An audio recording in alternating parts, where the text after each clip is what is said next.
Hey friends, welcome back. இன்னைக்கு இந்த வீடியோல பத்தி பார்க்க போறோம் அப்படினா என் friend வந்து ஒரு TWS வந்து கொடுத்தாங்க. இது வர்க் ஆகல அப்படினு. இது எப்படி ரெடி பண்ணி கொடு அப்படினு. இது எப்படி டயக்னோஸ் பண்ணி இது எப்படி ரிப்பேர் பண்றோம் அப்படின்றத பத்தி இந்த வீடியோல ஃபுல்லா எக்ஸ்பிளைன் பண்ணி போட்டுருக்கேன். சோ வீடியோ ஸ்கிப் பண்ணாம ஃபுல்லா பாருங்க. உங்க TWS வர்க் ஆகலனா இந்த வீடியோ உங்களுக்கு கண்டிப்பா ஹெல்ப் பண்ணும். வாங்க வீடியோக்குள்ள போலாம்.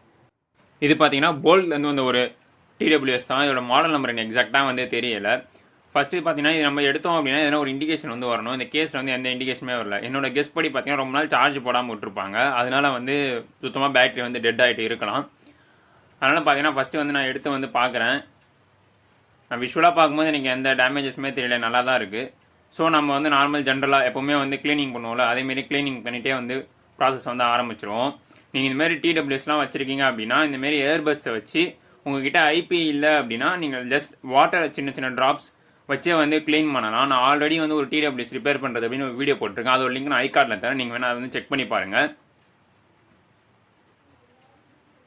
இந்த பின்ஸில் வைக்கிறமா மட்டும் கொஞ்சம் சாஃப்டாக வந்து ஹேண்டில் பண்ணுங்கள். ஏன்னா அங்கே தான் வந்து கான்டாக்ட்ஸ் வந்து இருக்கும். அது ரஸ்ட்டாக இருந்ததுன்னா மோஸ்ட்டாக வந்து இந்த பட்ஸ் கூட வந்து கான்டாக்ட் இல்லாமல் சார்ஜ் ஆகாமல் இருக்கும். எனக்கு தெரிஞ்சு இந்த கேஸில் வந்து அந்த டஸ்ட்டும் அவ்வளோவா இல்லை. ஆனால் பட்ஸில் பார்த்தீங்கன்னாலே தெரியும் எவ்வளோ வந்து டஸ்ட் இருக்குது அப்படின்றத. இந்தமாரி ஒரு டூத் பேக் வச்சு க்ளீன் பண்ணுங்க. எனக்கு க்ளீன் பண்ணும்போது அந்த இதை வந்து விட அது பரவாயில்ல, நம்ம அப்புறமா அதை வந்து ரிமூவ் பண்ணி அதை வந்து சரி பண்ணிக்கலாம். நீங்கள் வந்து weekly once R monthly once இந்தமாரி க்ளீன் பண்ணிட்டீங்க அப்படின்னா உங்களோட TWS வந்து நல்லா இருக்கும். பார்த்தீங்கன்னாலே தெரியும் க்ளீன் பண்ண வந்து வந்துகிட்டே இருக்குது. இப்போ க்ளீன் பண்ணியாச்சு. இப்போ ஒரு வாட்டி வந்து போட்டு பார்க்கலாம் இப்போ எப்படி இருக்குது அப்படின்னு. இப்போவும் பார்த்தீங்கன்னா எந்த சேஞ்சுமே இல்லை, அதே தான். ஸோ சார்ஜ் பண்ணி பார்க்கலாம் சார்ஜ் ஆகுதா அப்படின்னு. இனிஷியலாக எனக்கு வந்து என்னோடய மீட்டரில் வந்து எந்த கரண்ட்டுமே வந்து ஃப்ளோ ஆகிற மாரி வந்து தெரியல, சார்ஜ் எடுக்கிற மாரியே தெரியல. மேபி பின் எதுனா வந்து டேமேஜாக கூட இருக்கலாம்.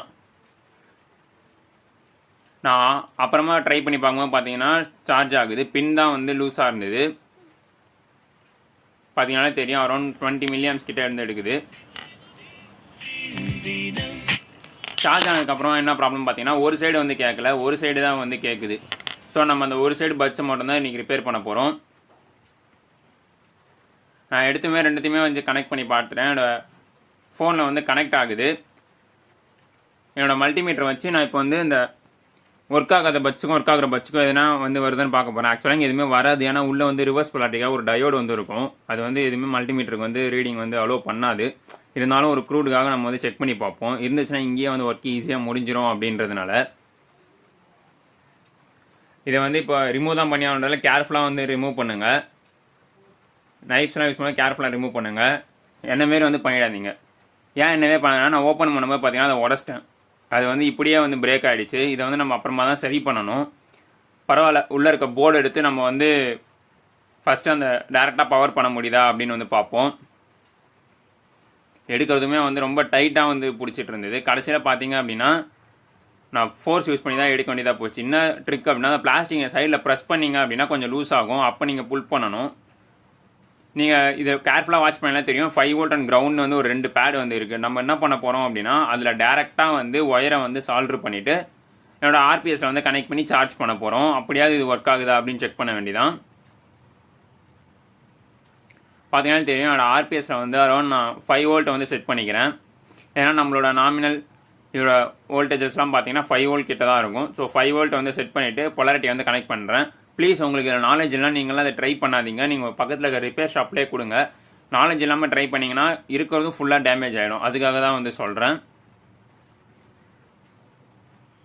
சார்ஜ் பண்ணதுக்கப்புறமா பார்த்தீங்க அப்படின்னா அந்த சால்டர் ஜாப்ஸ்லாம் க்ளீன் பண்ணிவிட்டு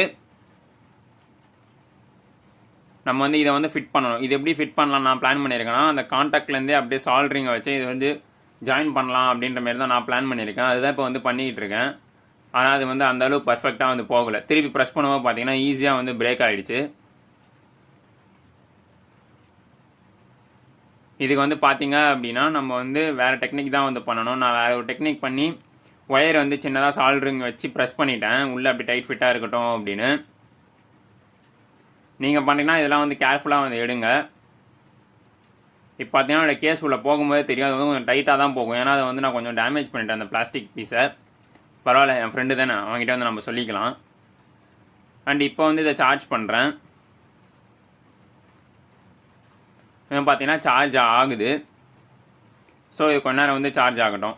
அதேமாரி பார்த்தீங்கன்னா இதில் வந்து இன்னொரு ப்ராப்ளம் என்னன்னா இதோட கேஸ் பேட்டரி இயர்பட்ஸ் பேட்டரி ரெண்டுமே வந்து ரொம்ப வந்து டெட் ஆகிடுச்சு. ஏன்னா பாட்டுக்கு என்ன 2 பாட்டுக்கு ஆடாலே வந்து பேட்டரி வந்து காலி ஆகிடுது. ஸோ இந்த பேட்டரி ரீப்ளேஸ் பண்ணால் நம்ம இங்கே தான் வந்து பண்ணணும். என் ஃப்ரெண்டு கிட்ட கேட்டதுக்கு நம்ம அப்புறமா ரீப்ளேஸ் பண்ணிக்கலாம் அப்படின்ட்டான்.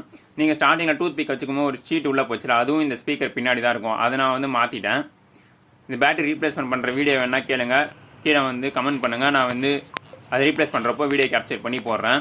இப்போ பார்த்தீங்கன்னா தெரியும் என்னோட 2 அந்த இயர்பட்ஸுமே வந்து ஒர்க் ஆக ஆரம்பிச்சிச்சு. இதுதான் பார்த்தீங்கன்னா நான் ரெடி பண்ணது. பார்த்தீங்கன்னா தெரியும் அந்த டேமேஜ் இருக்குது. இது பார்த்தீங்கன்னா இப்போ வந்து பக்காவாக கேட்குது. ஸோ அவ்வளோதாங்க இந்த வீடியோக்கு. தேங்க்ஸ் ஃபார் வாட்சிங். Until then it's Gopi signing off. Next Sunday இன்னொரு வீடியோ பார்ப்போம். Tata by.